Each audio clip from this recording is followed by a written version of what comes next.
त्रयोदशोऽध्यायः। सुरथ और वैश्य को देवी का वरदान। जो उदय काल के सूर्यमंडल की कांति धारण करने वाली हैं, जिनकी 4 भुजाएं और 3 नेत्र हैं, तथा जो अपने हाथों में पास, अंकुश, वर एवं अभय की मुद्रा धारण किए रहती हैं, उन शिवा देवी का मैं ध्यान करता हूँ। ऋषि कहते हैं, राजन, इस प्रकार मैंने तुमसे देवी के उत्तम महात्म्य वर्णन किया है, जो इस जगत को धारण करती है। उन देवी का ऐसा ही प्रभाव है, वे ही विद्या ज्ञान उत्पन्न करती हैं। भगवान विष्णु की माया स्वरूपा उन भगवती के द्वारा ही तुम ये वैश्य तथा अन्याय विवेकी जन मोहित होते हैं, मोहित हुए हैं तथा आगे भी मोहित होंगे। महाराज, तुम उन्हीं परमेश्वरी की शरण में जाओ। आराधना करने पर वे ही मनुष्यों को भोग, स्वर्ग तथा मोक्ष प्रदान करती हैं।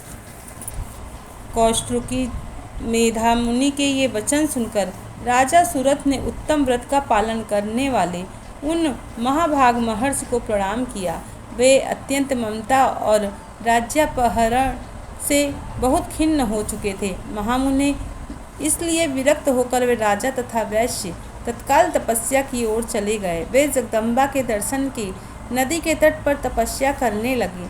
वे वैश्य उत्तम देवी सूक्त का जप करते हुए तपस्या में प्रवृत्त हुए। वे दोनों नदी के तट पर देवी को मिट्टी की मूर्ति बनाकर पुष्प, धूप और हवन आदि के द्वारा उनकी आराधना करने लगे। उन्होंने पहले तो आहार को धीरे धीरे कम किया, फिर बिल्कुल निराहार रहकर देवी में ही मन लगाए एकाग्र पूर्वता उनका चिंतन आरंभ किया। वे दोनों अपने शरीर के रक्त से प्रोक्षित बलि देते हुए लगातार 3 वर्ष तक संयम पूर्वक आराधना करते रहे। इस पर प्रसन्न होकर जगत को धारण करने वाली चंडिका देवी ने प्रत्यक्ष दर्शन देकर कहा। देवी बोली, राजन तथा अपने कुल को आनंदित करने वाले वैश्य, तुम लोग जिस वस्तु की अभिलाषा रखते हो वह मुझसे मांगो, मैं संतुष्ट हूँ, अतः तुम्हें सब कुछ दूंगी।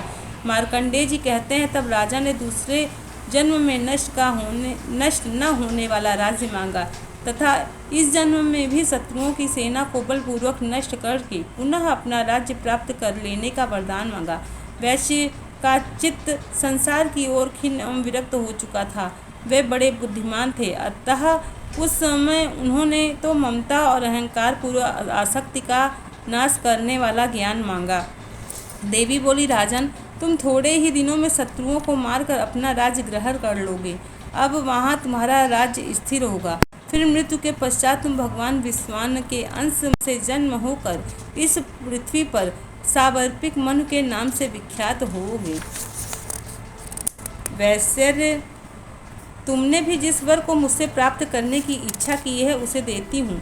तुम्हें मोक्ष के लिए ज्ञान प्राप्त होगा। मार्कंडेय जी कहते हैं, इस प्रकार उन दोनों को मनोवांछित वरदान देकर तथा उनके द्वारा भक्ति पूर्वक अपनी स्तुति सुनकर देवी अंबिका तत्काल अंतर ध्यान हो गई। इस तरह देवी से वरदान पाकर क्षत्रियों में श्रेष्ठ सुरथ सूर्य से जन्म ले सावर्णी नामक मनु होंगे।